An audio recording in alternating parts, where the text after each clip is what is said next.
parole pour quelqu'un ce matin. La parole que je veux libérer est tirée du premier livre des rois, en son chapitre 18. Ça suit justement le fait que Élie ait premièrement rebâti l'autel de Dieu qui avait été renversé. Et maintenant, il a décapité, détruit les œuvres de Baal. Et il a maintenant demandé au roi de rentrer parce qu'il faisait 41 de 1 chapitre 18. La Bible dit, et Élie dit à Akab, monte, mange et bois, car il se fait un bruit qui annonce la pluie. Akab monta pour manger et pour boire, mais Élie monta au sommet du Carmel et se pencha contre terre, il mit son visage entre ses genoux et dit à son serviteur, monte, regarde du côté de la mer. Le serviteur monta et regardait. Au verset 44, à la 7e fois, il dit, voici un petit nuage qui s'élève de la mer et qui est comme la paume de la main d'un homme. Élie dit, monte et dit à Akab, attelle et descend afin que la pluie ne t'arrête pas. Il dit que la pluie ne t'arrête pas alors que ça faisait 3 ans et demi qu'il ne pleuvait pas, qu'il n'y avait même pas de rosée, rien. Et la Bible dit au verset 45, un peu d'instant,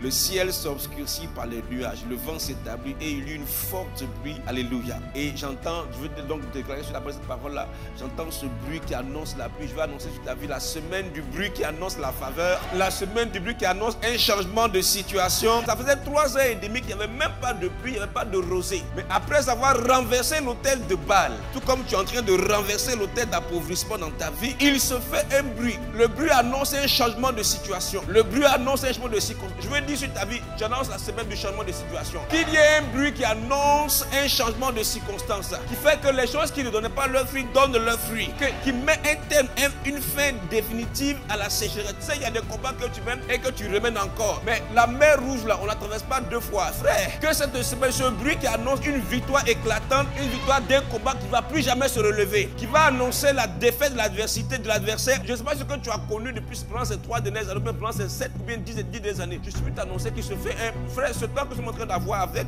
le renversement des hôtels. Il se fait un bruit qui annonce un revirement de situation dans ton entreprise. Si au travail, à chaque fois on donnait la promotion aux autres, je suis venu d'annoncer un bruit qui annonce que la prochaine promotion, elle sera pour toi. Je suis venu annoncer un bruit, il y a un bruit de rassemblement, il y a un bruit de promotion, il y a un bruit de changement dans le bureau, une réaffectation, un réaménagement pour ta bénédiction, pour ta promotion. Je vois comme des pas qui viennent vers toi parce que la grâce vient vers toi. La grâce te poursuit, elle t'atteindra. Cette semaine, qu'il se fasse un bruit qui annonce des choses nouvelles dans ta vie et de bonnes choses. Tu vas monter dans le nom de Jésus-Christ. Le bruit va t'amener au sommet. Le bruit va t'amener à opérer dans une dimension puissante et glorieuse. Le bruit va t'amener des témoignages inattendus, inouïs. Tu seras comme ceux qui font un rêve. Pourquoi? Parce qu'il se fait un bruit, parce que les hôtels d'assainissement ont été renversés dans le nom de Jésus-Christ. C'est la semaine du bruit qui annonce la pluie, qui annonce la faveur, qui annonce la bénédiction, qui annonce que le financement a été accordé, qui annonce que la promotion a été accordée, qui annonce que le patron veut te rencontrer parce qu'il a des bonnes choses pour toi, qui annonce que les ennemis vont pleurer et les jaloux vont maigrir, mais toi tu vas grossir dans le nom de Jésus-Christ. Je te dis, il y a un bruit qui annonce que dans ta maison, dans ta famille, il y a un changement d'atmosphère. Si jusqu'à présent tu pleurais, jusqu'à présent tu étais triste, frère, je suis t'annoncer un bruit qui annonce la paix. Frère, ce bruit n'annonce pas le deuil, ce bruit n'annonce pas que la situation va perdurer. Le bruit annonce qu'il y a un changement de situation. Le bruit dit que la sécheresse est terminée. Le bruit dit que le célibat est terminé. Le bruit dit que la possession est terminée. Le bruit dit que la tristesse est terminée. Le bruit annonce la pluie. Frère, pendant 3 ans et demi, il n'y avait pas de pluie. Même la rosée, c'est-à-dire même quand il ne pleut pas, il y a au moins la rosée qui parle de la fidélité quotidienne du journaliste de Dieu. Je ne sais pas si tu vas essayer des choses et ça a avorté à chaque fois. Je suis venu t'annoncer un bruit qui annonce que les mages vont venir te rencontrer, qui vont venir apporter leur présent. En fait, tu vas sentir que quelque chose est en train de se passer.